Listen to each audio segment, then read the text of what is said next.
So student, I welcome you here. It is mathematics class 10. Next video for you. पहला जो अभ्यास आप लोगों का चल रहा है रियल नंबर्स, वास्तविक संख्याएं. स्टूडेंट, इट इज प्रश्नावली 1.3 और यह 1.3 में ये फोकस कीजिए. तीनों क्वेश्चंस आपको सॉल्व करने हैं जो कि वेरी वेरी इंपॉर्टेंट हैं. फर्स्ट क्वेश्चन, सिद्ध कीजिए कि करणी में 5 एक अपरिमेय संख्या है.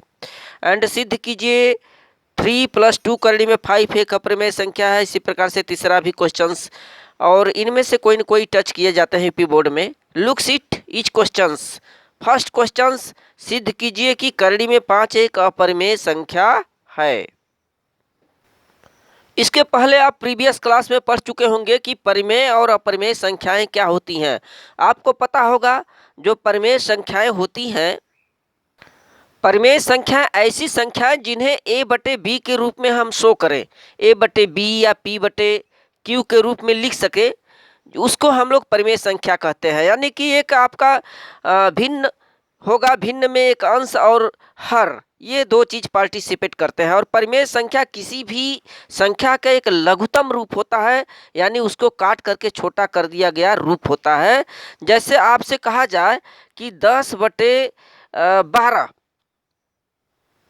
अब ये परिमेय संख्या होगा. इसको काटिए, छोटा कीजिए. 2 पंचे 10, 2 छक्का 12. ठीक है, तो दिस इज 5/6. ये हमारी परिमेय संख्या होती है. अब ये आगे नहीं कटेगा किसी संख्या से, एक को छोड़ करके.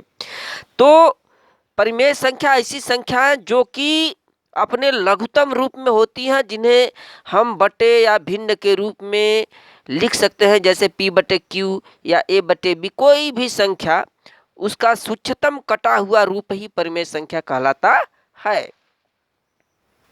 और अपरिमेय संख्या ऐसी संख्या होती हैं जिन्हें कि हम p/q के रूप में नहीं लिख सकते हैं, और ये प्रायः करणियों में होती हैं. इनका मान हमेशा रिपीट होते रहते हैं. फॉर एग्जाम्पल, करणी में 2, करणी में 3, करणी में 5, ये सब हमारी अपरिमेय संख्याएं होती हैं, क्योंकि जब इनका हम मान निकालते हैं तो लगातार ये क्रमशः संख्याएं जो होती हैं आवृत होती रहती हैं. यानी अपरिमेय संख्याएं प्रायः करणी में होती हैं, जिनके सटीक मान नहीं आते, दशमलव में आते हैं, और हमेशा संख्याएं पुनरावृत्ति होती जाती हैं असीमित सीमा तक. तो 1.3 पर फोकस कीजिए. It is first question. You look, सिद्ध कीजिए करणी में 5 एक अपरिमेय संख्या है. तो आइए हम लोग, जैसे यहाँ पर बोल रहा है कि सिद्ध करें कि करणी में 5 एक अपरिमेय संख्या है, तो इसका उल्टा जस्ट हम मानेंगे. मान लीजिए, मान लें कि करणी में 5 एक परिमेय संख्या है, और इसको सत्य की कसौटियों पर हम कसने का प्रयास करते हैं. यदि परिमेय है तब तो ठीक, यदि परिमेय नहीं आता तब तो यह अपरिमेय होगा. आइए मानते हैं.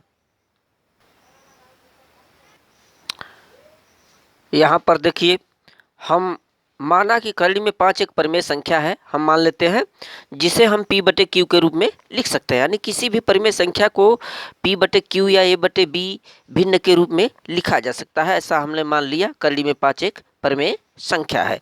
तो यहाँ पर हम लिखते हैं कि करणी में 5 = p/q. तो यहाँ पर जो p और q है, यह क्या होगा, सहअभाज्य संख्याएं होंगी. ये जो p और q है, अब देखिए सहअभाज्य संख्याएं किसे कहते हैं. ऐसी संख्या जो कि काट दिया जाए, उसके न्यूनतम रूप में आ जाए, और उसका कोई अन्य गुणनखंड न हो सिवाय 1 के, जहाँ पर q = 0.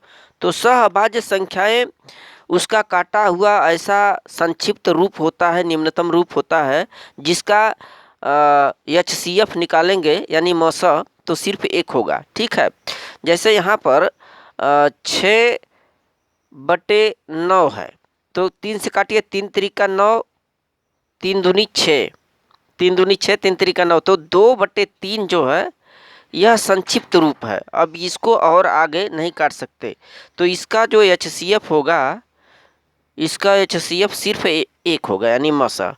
कुछ भी न कॉमन होने पर उसका मसा 1 ही माना जाता है. तो यहाँ पर सहभाज्य संख्या ऐसी है जिसको अन्य किसी भी संख्या से नहीं काटा जा सकता, न तो p को आप काट सकते हैं न तो q को, सिवाय एक के। तो ऐसी संख्याओं को सहभाज्य संख्याएं बोलते हैं और इनका जो मौसा होता है HCF होता है वह ओनली 1 होता है। तो यहाँ पर करड़ी में 5 इज इक्वल टू P/Q, इसका जनरली आप दोनों तरफ का वर्क कर दीजिए। वर्क करेंगे तो करड़ी अपने आप समाप्त हो जाती है, इधर करड़ी में 5 खत्म हो जाएगा। अब सिर्फ 25 का वर्गमूल 5 हो जाएगा, यहाँ P²/Q² हो जाएगा और इसका वज्र गुणन विधि यानी तिर्यक गुणा कर दीजिए। तिर्यक गुणा जैसे ही आप करेंगे तो यहाँ पर क्या पाएंगे, 5Q² is equal to P², 5Q² बराबर P², और इसको समीकरण 1 मान लीजिए, ठीक है। या यहाँ पर Q² बराबर क्या हो जाएगा, P²/5। तो यहाँ पर P²/5, इसका मतलब यह है कि 5 से यह जो P है ऊपर वाली संख्या यह कटेगी, यानी 5 क्या है, P का एक विभाज्य गुणनखंड है, यानी P² 5 से कटेगा, यानी P² जब 5 से कट जाएगा तो P भी, इसमें P गुणित P इसको बोल सकते हैं, तो P भी 5 से डिवाइड होगा, ऐसा ही कुछ यहाँ पर हमने लिखा है। तो P भी 5 से विभाज्य होगा, अर्थात 5 क्या है, P का एक गुणनखंड है। तो देखें, आपको पता है कि कोई भी संख्या यदि किसी भी अंक से कोई संख्या करती है तो माना जाएगा कि वह अंक उस संख्या का एक अभाज्य गुणनखंड है। तो निश्चित तौर पर यदि 5 का भाग P में जाएगा तो 5 P का क्या होगा, एक गुणनखंड होगा, वही चीज हमने लिखा है।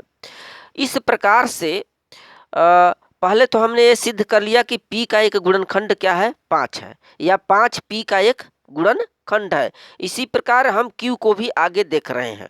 चले, तो यहाँ से अब मान लेंगे, हमने माना कि P is equal to 5R, ठीक है। अब यहाँ पर देखिए, जो पूर्णांक P है 5 से भाग दिए हैं P में, तो यहाँ पर P के स्थान पर कोई भी संख्या आ सकती है, कोई जरूरी नहीं कि 5 से हम काटेंगे तो क्या अंक आएगा। तो यहाँ पर P के स्थान पर 5R भी मान सकते हैं। 5R कैसे आया, देखिए यहाँ पर जो क्वेश्चंस बोल रहा है, सिद्ध कीजिए करड़ी में 5 बराबर P/Q। तो यहाँ पर यदि करड़ी में 5 है या करड़ी में 3 या करड़ी में जो भी रहे, उसी को हम यहाँ पर मानते हैं।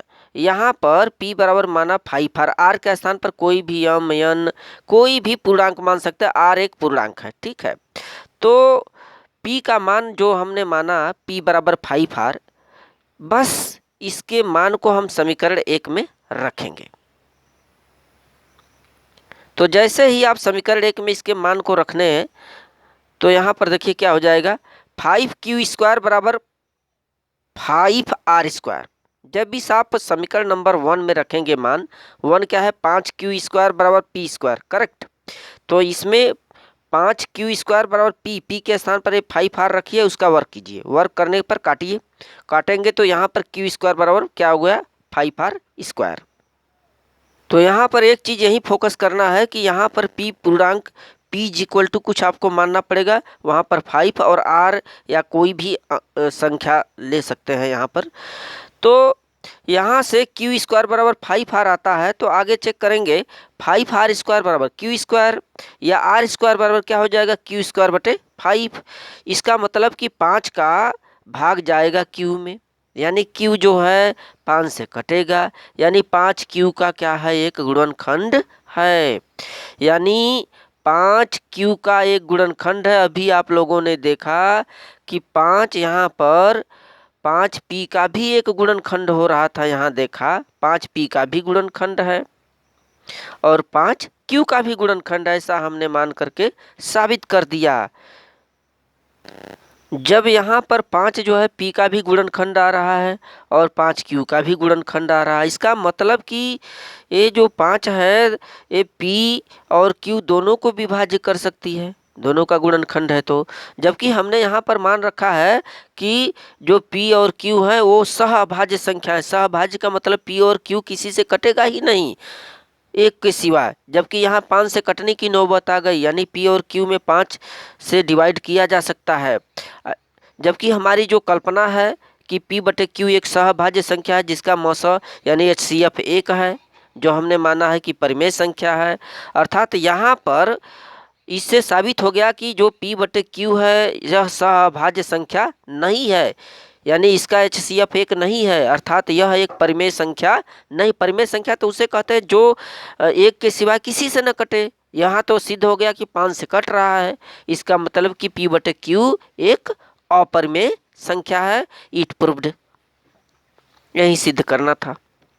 यहाँ पर इसी प्रकार से क्वेश्चन नंबर 2 चेक करेंगे। सिद्ध कीजिए कि 3 + 2 करड़ी में 5 एक अपरिमेय संख्या है। तो इसको भी जस्ट मानेंगे, माना कि यह परिमेय संख्या है। इसका जस्ट उल्टा करिए, माना इतना क्या है, एक परिमेय संख्या है, फिर तिर्यक गुणा करके हल करें। तो यहाँ पर भी एक बार देखिएगा, 3 + 2 करड़ी में 5 मान लिया एक परिमेय संख्या है जिसे P बटे Q का रूप दिया, इतना बराबर P बटे Q। अब एक बार फिर P बटे Q क्या होगा, एक सहभाज्य संख्या। सहभाज्य संख्या होना जरूरी है, तभी उसको हम परिमेय संख्या बोलेंगे, यानी किसी से नहीं कटना है सिवाय एक के। तो यहाँ पर देखिए पक्षांतर कीजिए, अंक एक तरफ और अक्षर एक तरफ। तो 2 करड़ी में 5 इधर हो जाएगा, और जो 3 है उस पक्ष में ले जाइए, दाएं पक्ष में जाएगा, P बटे Q माइनस 3। यहाँ पर कैलकुलेट करिए, 2 करड़ी में 5 बराबर P माइनस 3Q बटे क्या हो जाएगा, Q। तो यहाँ पर यदि 2 करड़ी में 5 बराबर इतना, तो करड़ी में 5 बराबर क्या हो जाएगा, इतना बटे इतना। 2 का इसमें डिवाइड होने लगेगा, भाग दिया जाएगा। अतः यहाँ से आप सिद्ध कीजिए कि करड़ी में 5, अभी आप लोगों ने देखा कि ऐसी जो संख्या जो करड़ी में होती है, जिसका वर्गमूल नहीं निकाला जा सकता, जिसकी वैल्यू जो होती है बार बार रिपीट होती है, संख्यात्मक दशमलव के बाद आते हैं, तो इसको हम लोग अपरिमेय संख्या बोलते हैं। इन्हें P बटे Q के रूप में नहीं लिखा जा सकता। यह आप दोनों पक्ष को चेक कीजिए, दाहिना पक्ष और ये जो बायां पक्ष है, यहाँ पर जो है यह एक अपरिमेय संख्या है। और यह जो बटे वाली चीज़ है, जिसको हमने पहले माना कि यह परिमेय संख्या होगी, क्योंकि जब P बटे Q परिमेय है तो किसी संख्या में से कोई भी अन्य संख्या घटाएंगे तो उसका भी तो मान परिमेय संख्या ही आएगा। यह एक परिमेय संख्या हो गई, और यह क्या हो गया, एक अपरिमेय संख्या। तो यह कंडीशन बीच में जो बराबर दिया, ऐसा हो ही नहीं सकता कि एक परिमेय संख्या और एक अपरिमेय संख्या के बराबर हो। यहाँ पर एक अपोजिट समझ में आता है, यानी विरोधाभास जैसी चीज़ प्रतीत होती है कि एक परिमेय संख्या और एक अपरिमेय संख्या बराबर होने के कंडीशन में नहीं है। अर्थात यहाँ पर हम जो माने हैं कि माना करड़ी में ये 3 + 2 करड़ी में 5 है, एक परिमेय संख्या है, तो ये गलत है। यह क्या होगा, एक अपरिमेय संख्या होगा। बस इतना ही स्टूडेंट इसमें करने हैं। तो इसी प्रकार से जो भी संख्याएं हैं, इनको परिमेय मानते हुए बड़ी ही आसानी से हल किया जा सकता है। अब क्वेश्चंस नंबर 3 चेक करेंगे। 3 में ये जो तीनों पार्ट हैं 1 2 3 इसी प्रकार से हल किए जाएंगे। लुक सीट पहला क्वेश्चन दिया है कि सिद्ध कीजिए 1 बटा करड़ी में 2 क्या है, एक अपरिमेय संख्या है। Now look it. तो जस्ट इसी प्रकार से हमें माना कि जो 1 बटा करड़ी में 2 है एक अपरिमेय संख्या होगा, एक परिमेय संख्या होगा। ठीक है, इस ऐसा मान लेते हैं 1 बटा करड़ी में 2 बराबर P बटे Q। वही चीज़ P बटे Q क्या होगा, एक सहभाज्य संख्या। और फिर इसका क्या करेंगे, तिर्यक गुणा कीजिए। तिर्यक गुणा जब करेंगे तो यहाँ पर देखिए करड़ी में 2 बराबर, बहुत ही सिंपल, करड़ी में 2 गुणित 5 5 बराबर Q होगा। ठीक है, तो करड़ी में 2 बराबर क्या लिख सकते हैं, Q बटे P। Q और P एक पूर्णांक है जिन्हें परिमेय संख्या बोलते हैं। अब यहाँ पर देख सकते हैं जनरली करड़ी में जो संख्याएं होती हैं जिनका वर्गमूल आप निकाल नहीं सकते, दशमलव में आती हैं, और A बटे B के रूप में नहीं लिख सकते, ये तो अपरिमेय संख्या होगा। और P, ये जो हम माने हैं P बटे Q, ये परिमेय संख्या है। तो यहाँ पर Q बटे P एक परिमेय संख्या आएगा, जबकि करड़ी में 2 एक अपरिमेय संख्या, दोनों बराबर हो नहीं सकते। वही कंडीशन एक बार पुनः फॉलो करें कि करड़ी में 2 एक अपरिमेय संख्या और Q बटे P एक परिमेय संख्या, जो कि एक विरोधाभास है यहाँ पर। अर्थात 1 बटे करड़ी में 2 हमारा वास्तविक में एक अपरिमेय संख्या ही होगा। इसी प्रकार से 7 करड़ी में 5 और 6 + करड़ी में 2 भी सिद्ध किया जाएगा। तो यहाँ पर 7 करड़ी में 5 इसको सिद्ध कर लेंगे। अब यहाँ पर माना P बटे Q के बराबर है, फिर 7 करड़ी में 5 बराबर P बटे Q, तो करड़ी में 5 इज इक्वल टू क्या होगा, P बटे Q। ये 7 जो है यहाँ पर भाग दिया जाएगा। कोई भी अंक होता है तो जनरली करड़ी में 5 बराबर इसका हम इसमें भाग देने लगेंगे। p बटे जो 7 q निकला है एक परिमेय संख्या है और यह क्या है, हमारी एक अपरिमेय संख्या। बड़ी ही सिंपल है, जो बराबर हो नहीं सकते, अतः ऐसी कंडीशन में ये जो 7 करड़ी में 5 है एक अपरिमेय संख्या होगा। इसी प्रकार से अगला क्वेश्चन दो जो दिया है 6 प्लस करड़ी में 2 एक अपरिमेय संख्या, इसे भी आप सिद्ध कीजिए मान करके p बटे q पक्षांतर कीजिए, अंक एक तरफ करड़ी में 2 एक तरफ करिए। तो यहाँ पर जो स्थिति बनेगा p माइनस 6q बटे q एक परिमेय संख्या आएगी और करड़ी में 2 क्या है, एक अपरिमेय संख्या होगी, जो कि एक दूसरे के अपोजिट हैं। अतः हम लोगों का जो क्वेश्चन दिया है 6 प्लस करड़ी में 2 एक हमारा एक क्या होगा, अपरिमेय संख्या होगा। तो student, these are the questions of प्रश्नावली 1.3। Thank you very much.